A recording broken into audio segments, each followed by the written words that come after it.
आज के इस बढ़ते डिजिटल वर्ल्ड में हम डाटा एंट्री ऑपरेटरों की भूमिका जो है वो बहुत ही आम है, क्योंकि अगर हम डाटा एंट्री ऑपरेटर नहीं रहें तो इस बढ़ते हुए डिजिटल वर्क में काम करना बहुत ही मुश्किल हो जाएगा। लेकिन क्या वाकई में हम डाटा एंट्री ऑपरेटरों को उतनी महत्वता दी जाती है जितना हम लोग सोचते हैं?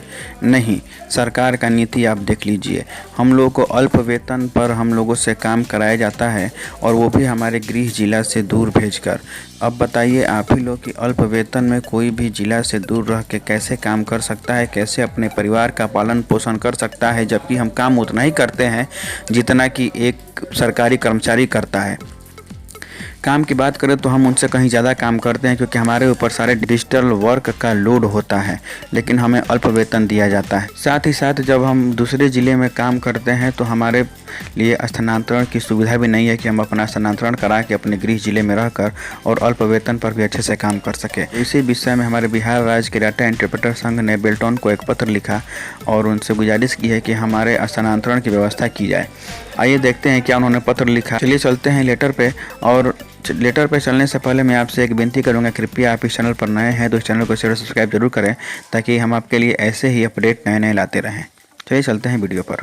जैसा कि आप लोग देख सकते हैं, ये लेटर जो है यह 30/9/2021 को बिहार राज्य डाटा एंट्री कंप्यूटर संघ द्वारा लिखा गया है बेल्टोन को। क्या लिखा उन्होंने इस लेटर में, चलिए पढ़ते हैं, देखते हैं। प्रतिष्ठा में प्रबंध निदेशक महोदय, बेल्टोन, पटना। विषय: बेल्टोन के माध्यम से राज्य सरकार के विभिन्न विभागों कार्यालयों में कार्यरत data entry operator, programmer, stenographer एवं IT बॉय गर्ल्स की सेवा में स्थानांतरण की सुविधा लागू करने के संबंध में। महोदय, सविनय निवेदन पूर्वक कहना है कि महोदय, बेल्ट्रॉन के माध्यम से सभी विभाग कार्यालय के साथ साथ बिहार के सभी जिला मुख्यालय एवं अधीनस्थ कार्यालयों में लगभग 15 वर्षों से डाटा एंट्री ऑपरेटर एवं अन्य कर्मी कार्यरत हैं। इनकी संख्या आज लगभग 15,000 है और इनमें लगातार उत्तरोत्तर वृद्धि हो रही है। आप लोग जानते हैं कि हमारे बिहार राज्य में डाटा एंट्री ऑपरेटर की बहाली अभी फ़िलहाल हुई थी, जिसमें लगभग 7200 या 7311 अभ्यर्थी पास हुए थे। यानी कुल मिला के अभी तक बिहार में data entry operator, IT boy, stenographer को लेकर लगभग 15,000 कर्मी अभी काम कर रहे हैं। और आगे भी चूँकि अब डिजिटल वर्ल्ड होते जा रहा है, सारे काम अब डिजिटल वर्क में हो रहे हैं, डिजिटल मूड में हो रहे हैं, तो आगे भी इनकी संख्या लगातार बढ़ती ही जाएगी।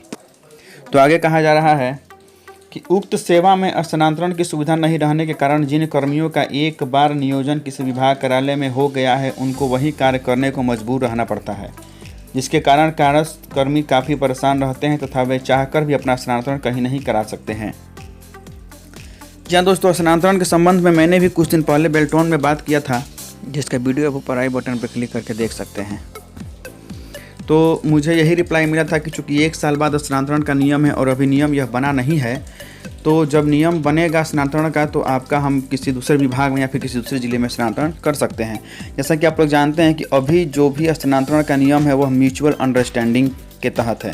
म्यूचुअल अंडरस्टैंडिंग मतलब मान लीजिए आप अगर पटना में कार्यरत हैं और कोई भाई सुपौल में या फिर दरभंगा में अगर काम कर रहे हैं, तो अगर वो चाहें, जैसे दरभंगा वाला चाहे तो अगर वो पटना आना चाहता है, पटना वाला दरभंगा में, तो वो अपने में म्यूचुअल अंडरस्टैंडिंग करके और अपना स्थानांतरण करा सकते हैं।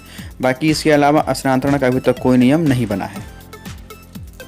तो वही यहाँ कहा जा रहा है कि बहुत दिन तक कोई भी कर्मी एक जगह रह रहे हैं तो उनका चूँकि काम करने में कठिनाई भी हो रही है, क्योंकि दूसरे ज़िले में अगर वो रह रहे हैं तो उनके घर पे कैसे क्या हो रहा है, उनकी देखभाल घर के लोगों की अच्छे से नहीं हो पा रही है, तो उनको दिक्कत का सामना करना पड़ रहा है।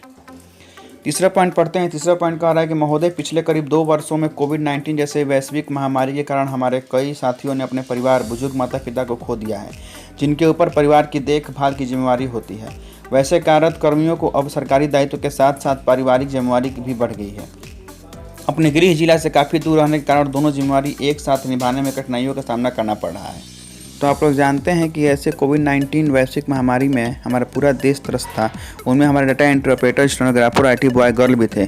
क्योंकि अगर आप ऐसी वैश्विक महामारी में अपने परिवार के साथ रहते हैं तो आप में उन वैश्विक महामारी से लड़ने की ताकत ज़्यादा होती है, क्योंकि परिवार जब एक साथ रहता है तो आप किसी भी मुसीबत से लड़ सकते हैं।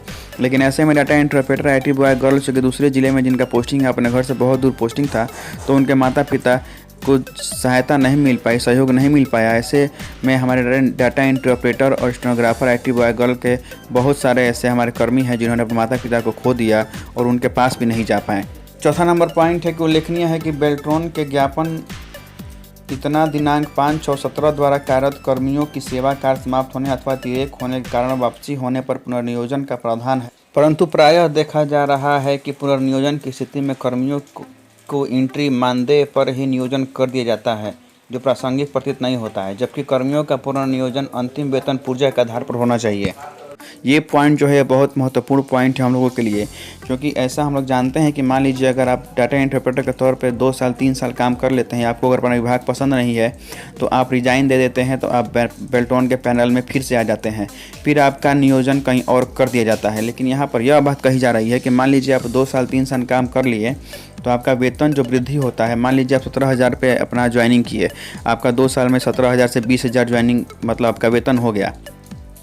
अब जब आप अपना रिजाइन करते हैं और बेल्ट्रॉन के पैनल में फिर से आते हैं और फिर से आपका कहीं दूसरे जगह नियोजन किया जाता है, तो उस समय आपका जो वेतन होता है वो फिर से 17,000 हो जाता है। तो यहाँ वही बात की जा रही है कि यह उचित नहीं है, क्योंकि हम लोगों ने 20,000 अपना मासिक वेतन पे जब वहाँ से जॉब छोड़ा था, तो हमारा जब नियोजन किया जाए तो फिर वहीं से उसी 20,000 से हमारा फिर से वेतन चालू किया जाए। यहाँ वही बात कही जा रही है, ठीक है, और ऐसा होना भी चाहिए, क्योंकि हमारे पास 2 से 3 साल का एक्सपीरियंस भी है, तो उस एक्सपीरियंस का फ़ायदा हमें होना चाहिए। जब हमने रिजाइन किया उस समय जो हमारा वेतन था और फिर जब हम अपना ज्वाइनिंग कर रहे हैं तो हमारा वेतन वही होना चाहिए जो हमारा लास्ट बार वेतन था।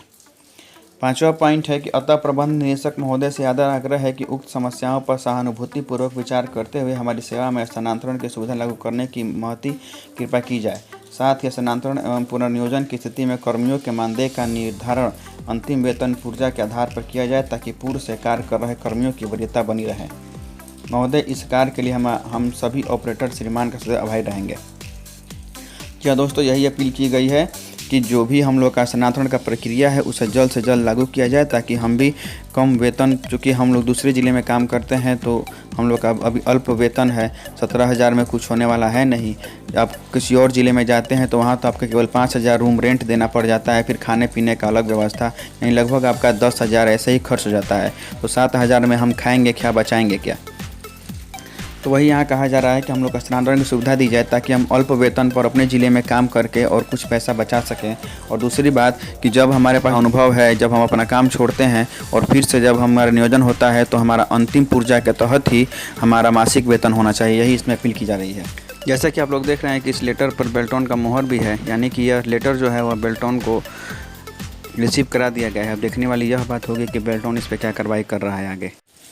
ठीक है दोस्तों, तो ये एक सराहनीय कदम है बिहार राज्य डाटा एंट्री ऑपरेटर संघ के द्वारा, जो हमारे भविष्य के बारे में इतना सोचते हैं। इसके लिए उनको धन्यवाद। और आज के लिए बस इतना ही। मिलेंगे आपसे फिर नए अपडेट के साथ, तब तक आप इस चैनल पर बने रहें। धन्यवाद।